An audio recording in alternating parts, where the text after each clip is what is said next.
Hi everyone, and welcome once again to Ruby's Classic Cooking.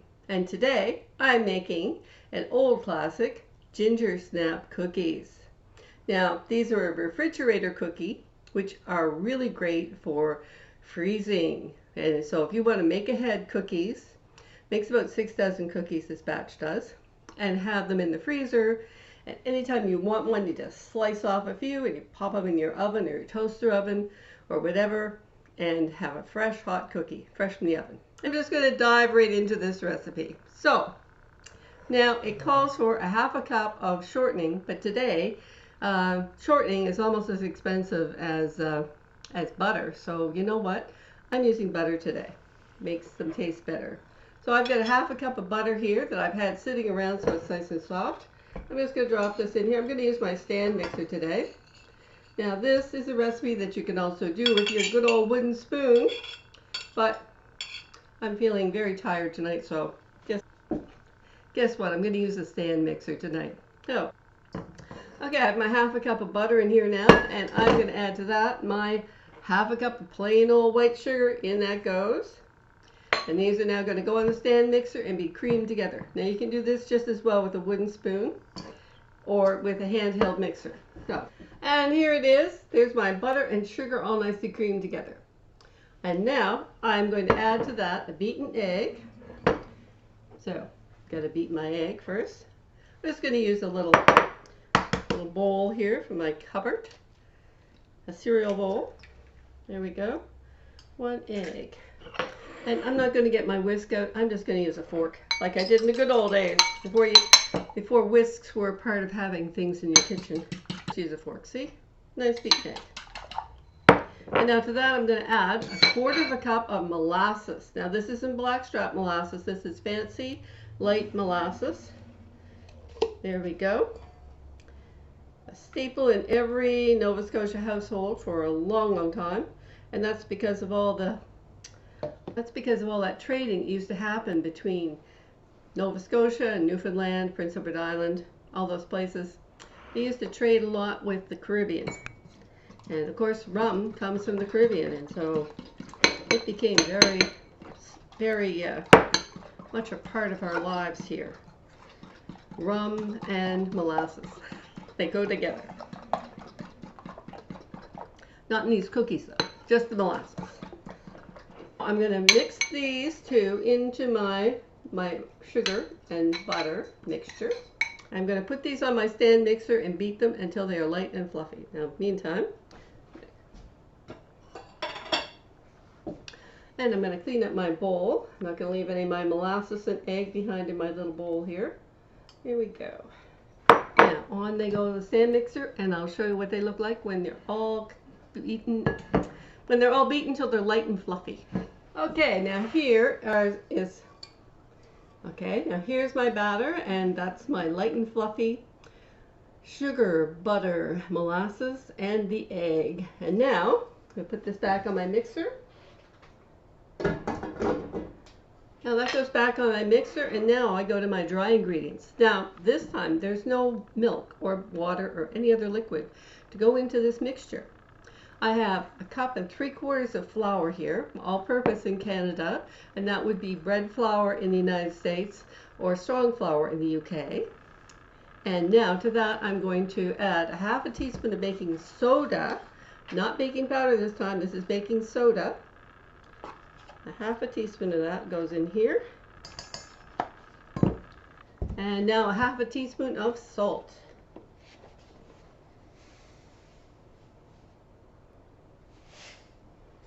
And that's that. And now 3 teaspoons of ginger.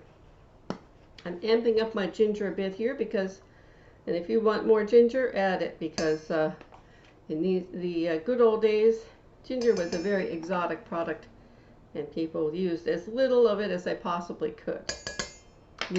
Nowadays we might want our cookies to taste a bit more gingery. So now I'm supposed to blend or sift these together. And I'm just going to blend these together. And now I'm going to put this into that batter that's in my stand mixer, and I'm going to beat them together. Then I take them out and I put them on a plastic wrap and I roll them up like a log. And then I'm going to put that in the refrigerator overnight, because the good news about this recipe is you're going to end up with 6 dozen lovely cookies that are going to be great, and you can pop them in your freezer and have them for whenever you want them. But the bad news is they have to refrigerate overnight before I can have any of them. Oh, sad face. Tomorrow, however, I will be baking these, and I'll be showing you what they look like. Now, these are called ginger snaps because when I take that log of nice chilled dough, I'm going to cut little thin slices off it, like 1/8 of an inch thick. And that's going to be my cookie, which is the good news is you can have more than one because they're such teeny thin cookies. And that's what makes them snap, because they're nice and thin and they get nice and crisp, so you can just snap them. And it's great to dunk in a coffee or a tea to go with. But don't dip them in there and leave them, because they'll just go blah, blah, blah, and disintegrate. You just a quick dip in and out if you want to, or you just sit there and eat them because they're so thin. You can just eat it and not worry about breaking a tooth because it's not very thick. Here we go. Now that's pretty much mixed together. And I'm going to add that, and I'm going to start my mixer off really slow because I don't want a cloud of flour flying up out of my bowl all over my kitchen. So here we go. And I'll show you what the final batter looks like. And I'll bring you back when I've got some plastic wrap spread out here to roll my cookies in.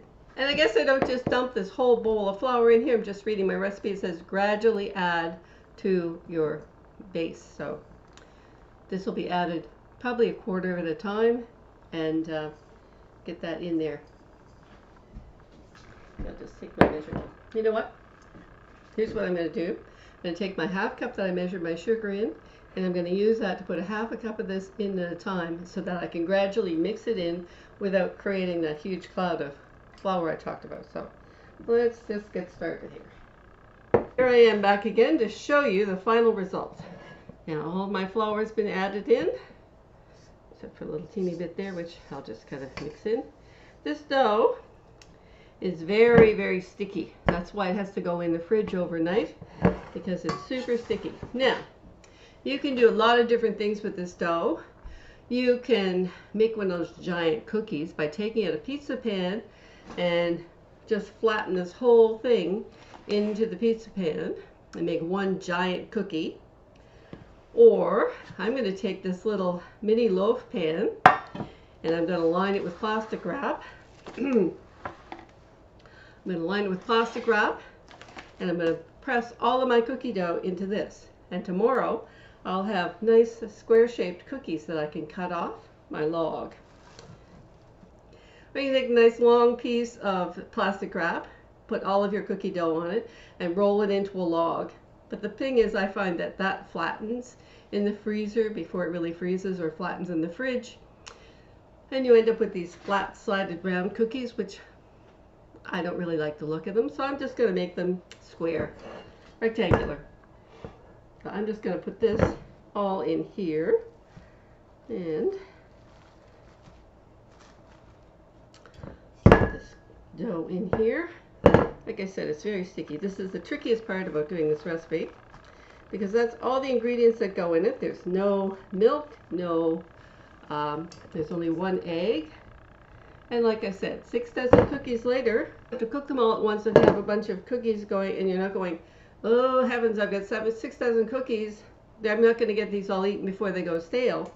Because if you want to put 1/2 dozen on a little cookie sheet, put them in your toaster oven, you can do that just as easily as you can bake out the whole batch. Because that's the nice thing about this recipe, is it doesn't put you in the position of having to cook all of the cookies at once. You can save them. And someday when you don't have any time and you want a nice hot fresh cookie, or 2 or 3 to go with your coffee or your tea or your hot chocolate, or a glass of milk. Oh my gosh, they're really good with a glass of milk too. Ginger cookies and a glass of milk. Oh yeah. Put a piece on top so I can kind of use that to flatten it down with. Otherwise, I'll have cookie dough all over my hands like crazy. stand in there. I'm just going to press this flat. Tuck all those little bits in there. Get in there, you.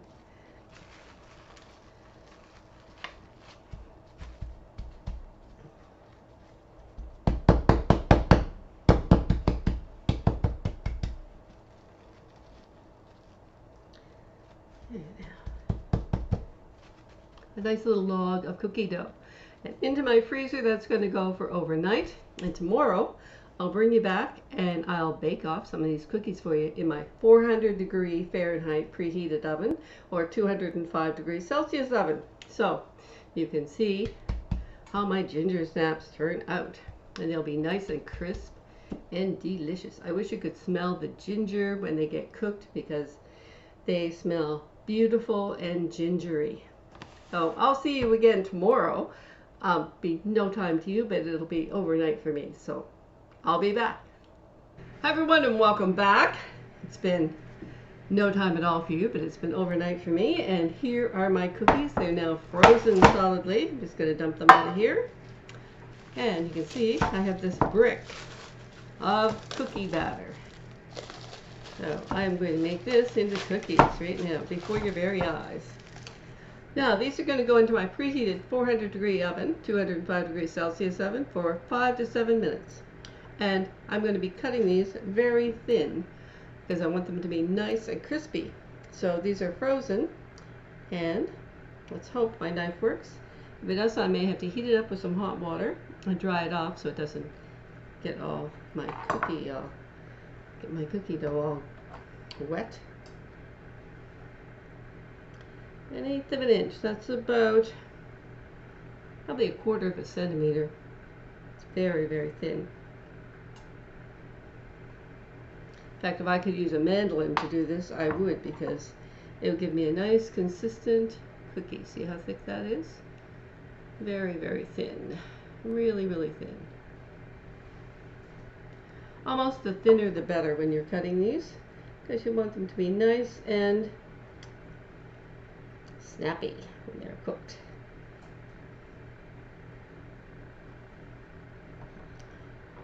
And the contrast between the freezing cold cookie dough and the super hot oven is what is going to make these cookies really pop. Now you notice that there's no milk in this recipe when I was doing this yesterday. No liquids of any kind. And that is a real secret to these cookies. Another secret to these cookies is because they're a refrigerator cookie, I can cut off however many cookies I want, wrap this back up, and stick it back in my freezer and have some more another day. And I control what shape they are, how thick they are, everything else about them. Just like buying a roll of cookie dough in the grocery store. Except I know what went in it, and it isn't a lot of preservatives and other stuff. I know that there's real ingredients in here. If I want to make chocolate chip cookies, I know they're actual real chocolate chips and not let's pretend they're chocolate chips because it's cheaper. Because I'm not paying attention to my profit margins. That's one thing about your home cook. We're not concerned about our profit margins, just about our household budget. That's the big difference between doing it yourself and buying it that somebody else made. Because it doesn't matter what you paid for it at the end of the day. If it's not made with quality ingredients, it's still not going to be quality food, no matter what you paid for it. This way, I control what's in it. I know there's actual butter that's in here, which if I were to buy ginger cookies at the grocery store or at a bakery, I can guarantee you they wouldn't be made with real butter. As I plan to feed these to my family, I know who's going to be eating these cookies. And that's also a big difference for me, is I know who's going to be eating these cookies. And I care about their health. Now, I can also take this log of cookies and I can cut them in half. Probably this way. If I were to cut these in half this way, I could make twice as many cookies, which are going to be smaller. I think that's what I'm going to do. Make my next batch smaller because this is only a dozen cookies here on this. I'm only making a dozen cookies right here.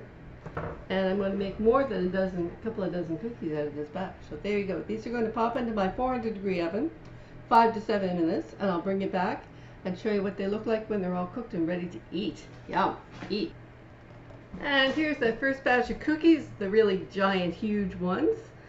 All fresh and hot out of the oven. Let's just kind of lift them off here. Lift them off here. There, wouldn't you love to be having one of those with a cup of tea? And in a few minutes I'm gonna be. Yum. After I take suitable pictures with it.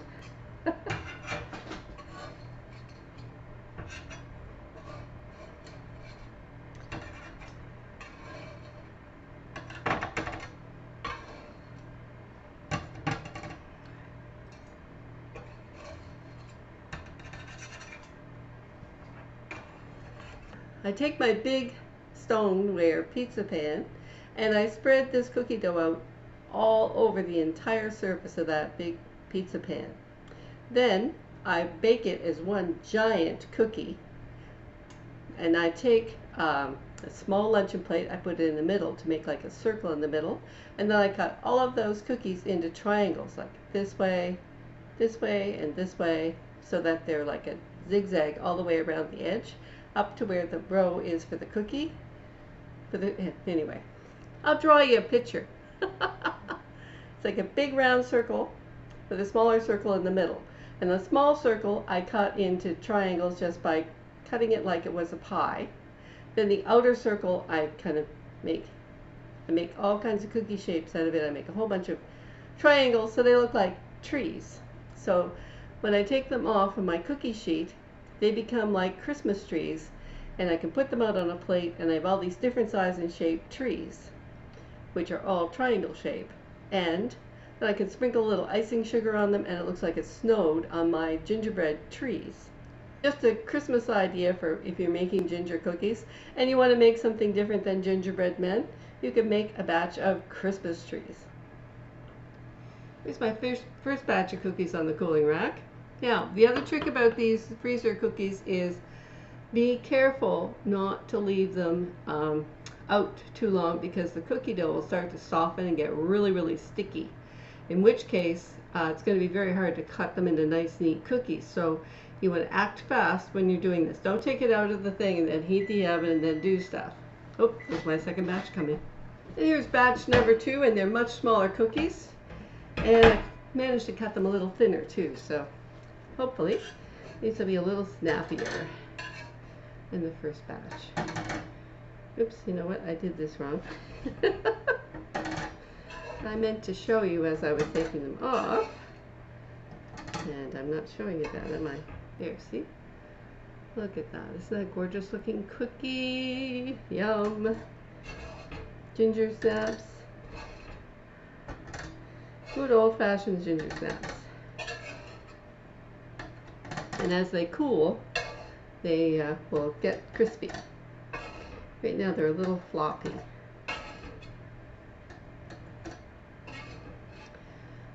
And today, I'm going to do a shout out to my daughter who's coming tonight for supper. I'm going to be taking some of these down to her co-workers that work for Canadian Blood Services. They're the people who collect blood in Canada for people that are going for surgery or whatever that you need blood transfusions for. They're our blood transfusion service here in Canada. And they'll be down there working hard tonight, collecting blood from all the donors. And I like to make them maybe a few cookies or something as an appreciation for their hard work, and give them a little sugar boost to keep them going while they're working late tonight. Oh, I hope you enjoyed this video today.